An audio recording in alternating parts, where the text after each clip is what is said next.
जननायक जनता party के समर्थन में उप मुख्यमंत्री दुष्यंत चौटाला 20 को आएंगे भरतपुर।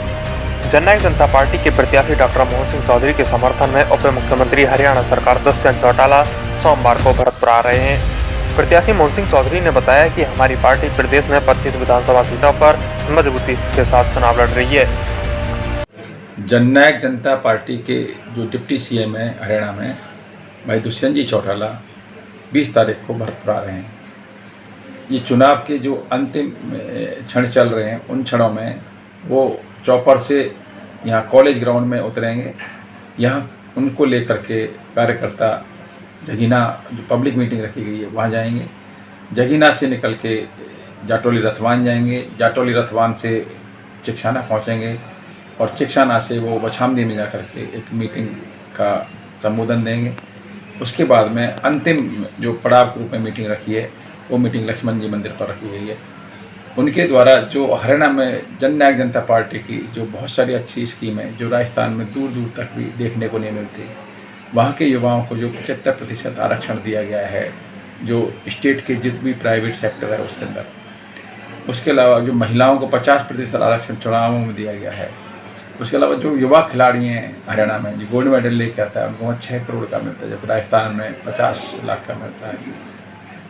राजस्थान में कितनी जगह पे पार्टी चुनाव लड़ रही है? राजस्थान में पार्टी 25 स्थानों पर चुनाव लड़ रही है और 25 स्थानों पर पार्टी बहुत मजबूती के साथ चुनाव लड़ रही है। भरतपुर में भी आपके सामने काफ़ी चुनौतियां देखने को मिल रही हैं।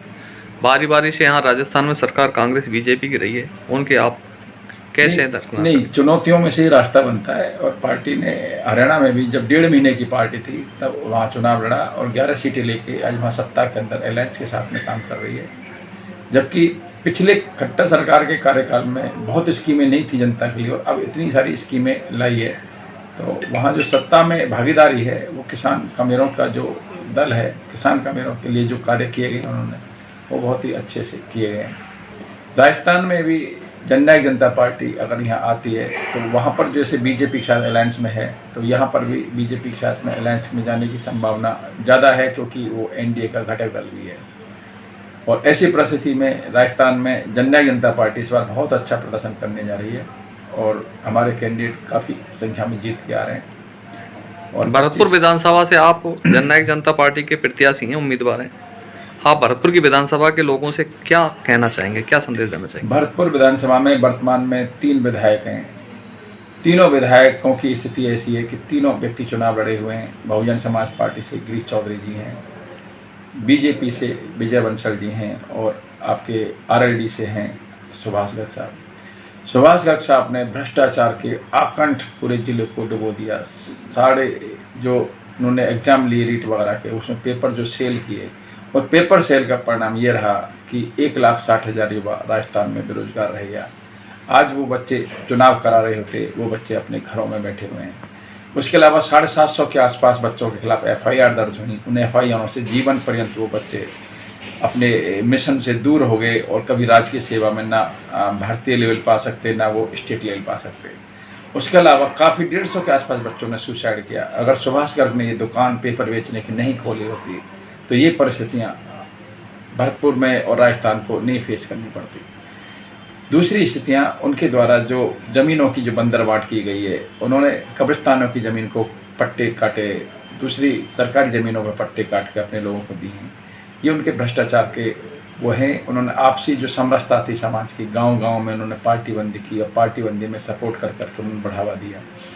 ये नुकसान सुभाष गर्ग को निश्चित होने वाला है और उनकी गाड़ियों को गांव-गांव में रोका जा रहा है, उनको मीटिंगें नहीं करने दी जा रही हैं, चौपालों से उतार दिया जा रहा है, कहीं कोई पगड़ी लेके भाग जाता है, कहीं कोई कुछ काम कर रहा है। उनके साथ चलने वाले लोगों से भी स्थितियाँ ऐसी हो गई हैं कि आदमी कहते हैं कि इसने 70,000 रुपये लिए, इसने 1,00,000 रुपये लिए। लोगों उनसे पैसों की वसूली के लिए आवेदन जो अनुरोध है वो करते हैं उनके सामने। आगामी 25 नवंबर को विधानसभा का चुनाव होना है। भरतपुर के लोगों से आप क्या अपील करेंगे? भरतपुर के लोगों से मैं अपील करूंगा कि इस बार ना भू माफिया को वोट दें, ना आप शराब माफिया को वोट दें, ना आप पेपर चोर को वोट दें। आप ऐसे व्यक्ति को वोट करें जो साफ छवि के साथ आपके बीच में हो, जो किसान कामेरों परिवार से आता हो। ये विधानसभा लगभग 30,000 मतदाता वाले समाज के पास में पिछले 20 साल से बंधक रखी हुई है उस विधानसभा के व्यक्ति अपनी ताकत को पहचानें, स्वच्छ छवि पर मतदान करें और किसी के दबाव में नहीं आए। ये मैं उनसे अपेक्षा करता हूँ। Thank you. Thank you.